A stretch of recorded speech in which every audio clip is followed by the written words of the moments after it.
Do you want to start some controversy among Google Ads influencers? Start talking about ad strength, quality score, and optimization score.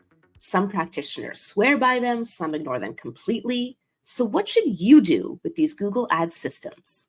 Let's go inside Google Ads to answer your burning questions about ad quality. I'm your host, Jyll Saskin Gales, bringing you more than a decade of Google Ads experience. I worked at Google for 6 years, and now I make a living showing business owners and marketers how to make more money from their marketing. Each episode, I answer 3 questions that you've asked me on social media, sharing my best strategies, tips, tactics, and examples so you can make your Google Ads more effective.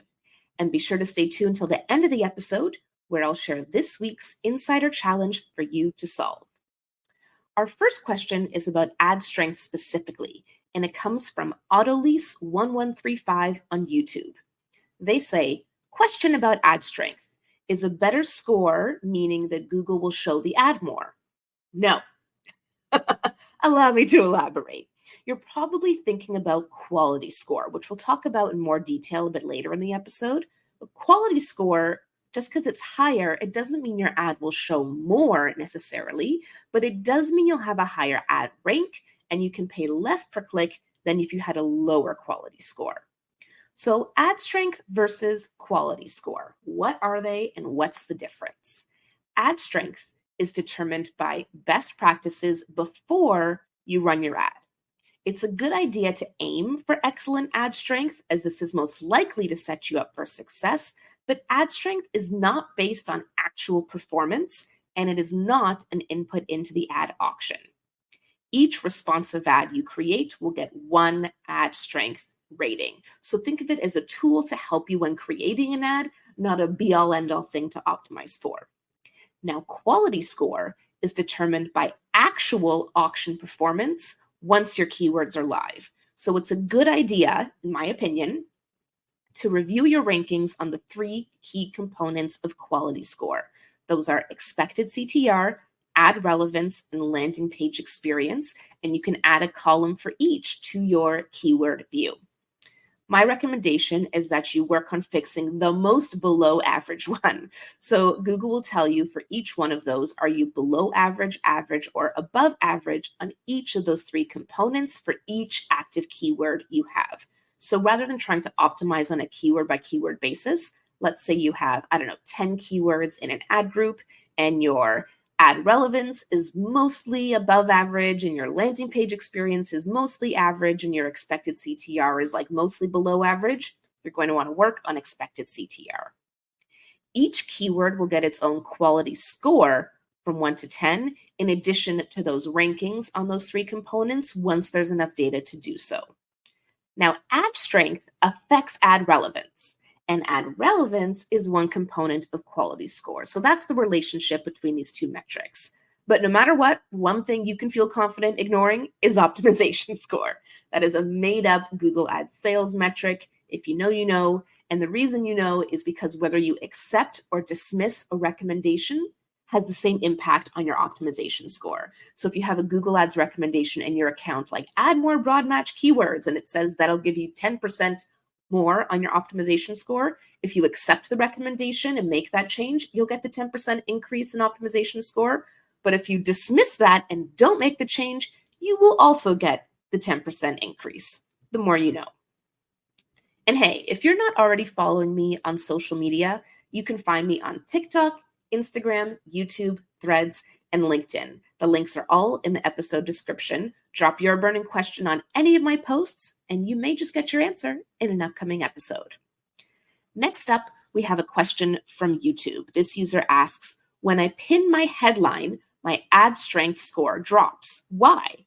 I can't create my ad without pinning a headline because my ad will be messed up. So Google Ads doesn't like pinning because it limits combinations. Let's back up a step. What is pinning? Well, when you're creating any kind of responsive ad and you're typing in the little text box, you may notice this little icon come up that looks like a pin. If you pin something, that means you're ensuring that it always shows in a certain position. So let's talk a responsive search ad. Headlines can show in position 1, position 2, or position 3. And Google is going to create infinite combinations, testing out all your different headlines in all different positions to try to get you the best results. If you pin a headline to position 1, that means you only want that headline to show in the first headline slot, not the second or third. And you can pin things to first, to second, or to third for headlines. And you can do this for descriptions and other assets as well. So when you create a responsive search ad, the first couple of headlines you put in tend to be prioritized and shown first. And as you add other headlines in, they may not be shown as often, especially if you're adding them later. But just because you pin something, it doesn't mean it's going to show more. It just means you're guaranteeing it'll only show in a certain position. And it's interesting, I don't usually use pinning. The only reason, in my opinion, that you would need to use pinning is if there is some kind of regulation, rule, requirement in your industry that you have to include something in your ad. So for example, in the financial industry, you may need to include certain disclosures in your ad, and pinning can help you do that. Or I was actually on a coaching call last month, and my client was so upset because she is working on Google ads for a company that resells another company's services, and that parent company required certain verbiage to be in the headline, and she just couldn't figure out how to make it do that. And I was like, aha, you need to pin it. But the key, you can't just pin that one thing to position 1. You then have to pin all the other headlines to position 2 or 3, so that the only option your ad will have for position 1 is that one pinned headline, and that's how you can ensure it always shows. So there could be a situation like that where you legitimately need something to show up, but those are few and far between. So if you're saying your ad will be messed up without it, I would challenge that. Will your ad really be messed up without it? If so, you can pin. If not, don't pin. And remember, a lower ad strength doesn't mean your ad is messed up. It's not like quality score. It's not based on actual performance. So yes, your ad strength will be lower if you pin, but that's okay. Ad strength is not the be all and end all. It's Google's recommendations of the kind of things that generally lead to better results. It doesn't mean you will get better results. If you need a refresher on some of the topics we're discussing today, like quality score, ad rank, ad creation, and more, my Google Ads for Beginners course could be a great fit for you. With 40 short lessons explaining the fundamentals of Google Ads in clear and simple language, Google Ads for Beginners will get you ready to tackle your campaigns with confidence. Learn more at learn.jyll.ca, that's JYLL.ca, or follow the link in the episode description. Last but not least, we have a question from James Talbot on TikTok, who is actually one of my very first followers on that platform 3 years ago. So James asks, does quality refer to correlation to the search? This is a question James asked on a video I shared on TikTok about quality score. So as I mentioned earlier, quality score has 3 key components: expected CTR, ad relevance, and landing page experience. And the Google Ads Help Center actually has a great article about this. You can Google Ads quality score to learn more about that. But in a nutshell, expected CTR is not exactly the same as CTR, click-through rate, of all the times your ad shows how often do people click on it. Expected CTR puts your CTR in the context of other people in the auction. So even if you have objectively a really good CTR, like 8% or 9%, if other ads in your auctions have an even higher CTR than that, you could get a below average expected CTR. So that's the most important component, right? Because Google only makes money if people click on ads. Google wants people to click on the ads. So the expected click-through rate of your ads, most important component of quality score. Then ad relevance means, does the user's search relate to your ad, and does your ad relate to the landing page? Is that a fully relevant experience? So that's James' question here. Does quality refer to correlation to the search? The ad relevance component absolutely does. And then landing page experience has nothing to do with your ads. That's looking at your website and saying, does it load quickly? Is it mobile optimized? Does it have original content, etc.? Because think about it, when someone clicks on a Google ad to go to your website, Google is taking its customer, even though we don't pay Google for Google search, we are Google's customers, Google's users, if you want to say, and Google is taking its billions of users a day and directing them to you. It's sharing its customers with you. And so if Google's going to do that, Google wants to know they're going to have a good experience on your website. Because if they get to your website and then 5 to 10 seconds later come back to Google, that means they didn't find what they were looking for, which means Google failed.